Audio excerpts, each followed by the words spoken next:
Is that your lunch? It was at one point, right? Sorry. Okay, would you please welcome Marlene?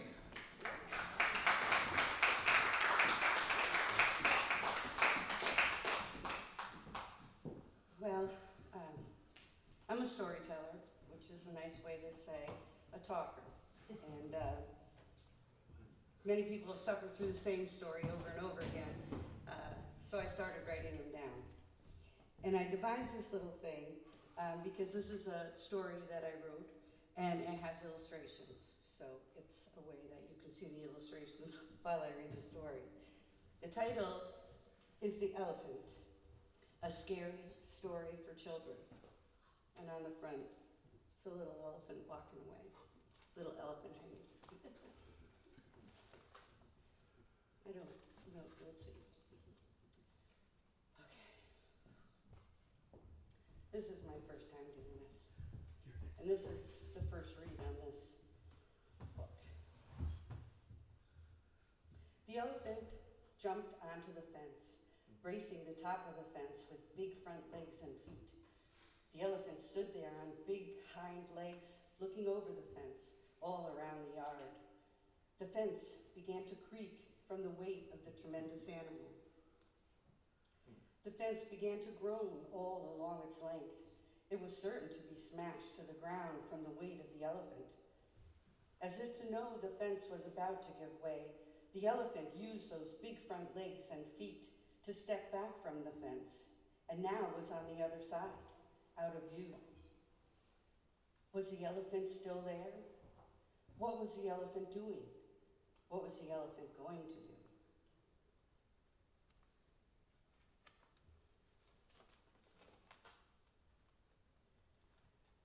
With great force, the elephant began to push the fence. The enormous elephant head and trunk could be seen swaying over the top of the fence. The elephant pushed and pushed the fence with big feet and legs.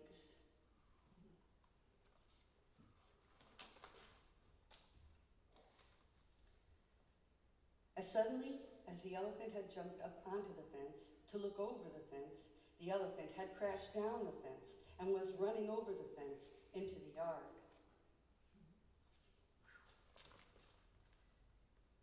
The elephant ran through the yard toward the fire. With great accuracy, the elephant sprayed water from the great elephant trunk onto the fire until the fire became smoke and steam.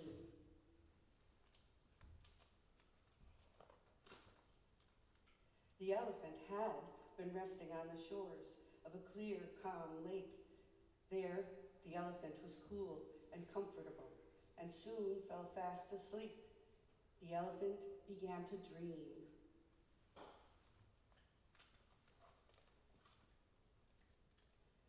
The dream was of a time when a great fire swept through the land. The fire was uncontrollable. Winds swept up flaming embers and carried them along to land on and catch fire to everything. All that was in the path of the fire was destroyed.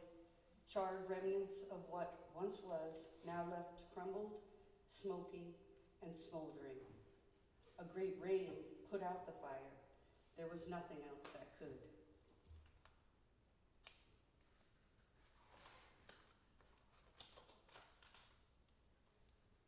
The elephant awoke suddenly to that long ago memory and to the distinct odor of smoke floating through the air.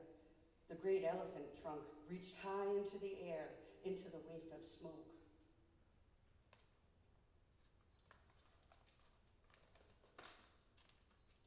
To protect and maintain the great land and the safety of all was the very next thought in that tremendous elephant head.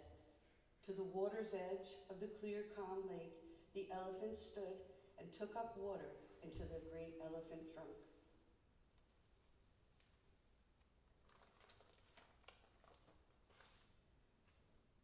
Holding all the water the trunk could, the elephant ran towards the source of the smoke. Tremendous legs and feet gave the elephant great speed.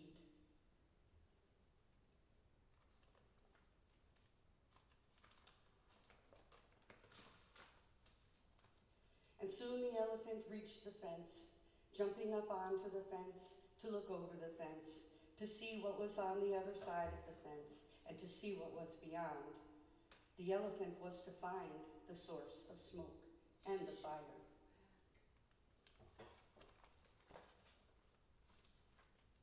The elephant crashed down the fence and ran over the fence, and with great accuracy, the elephant sprayed the water from the great elephant trunk to leave the fire smoldering and steam.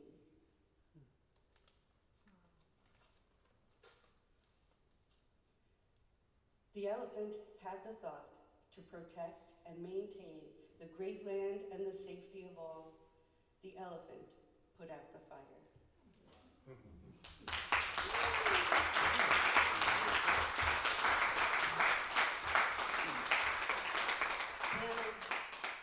Glad you came through.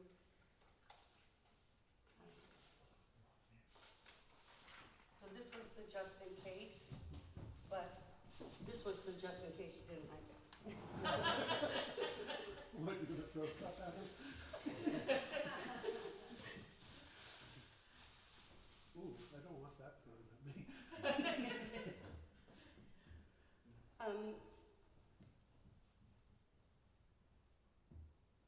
I write this story. This is what I found. And this is what brought me here to the Grange, really. Trying to find someone who would be interested, as much as I am in this thing. And anyone that would like to see it after, please feel free. Okay. Do you want another story? It's all right, it's okay. All right. I gotta get through this. I could not be happier than to have found a stone at the bottom of a sand dune dredge that is sliding back into the river. The stone looked completely out of place, lying there at the bottom, larger than anything else that is sliding down, oddly smooth, even for a river stone. Upon picking up the stone, immediately it settles into the hand. Turning it round, it settles into the other hand. There is weight and balance to the stone. Smooth surfaces that fit the thumb and fingers of either hand. A large hand, turning the stone round more, grabbing the stone with both hands. Palms slip into smooth curves. Held this way, the large, smooth bottom presents. There it is. This is a tool. This is a grinding stone that has ground much over time and has been smoothed by the hands of the grinder. From it emanates a sense of strength and toil and spirit, the spirit and strength and toil of those of long ago. Some that have been shown the stone and hold the stone get it. Some do not believe. For now, the stone is mine, so it may take a rest from wear, held now to hold the calmness of time and being. Someday, to belong to someone else, as it has been through time. It is a treasure to have found, to touch, to hold.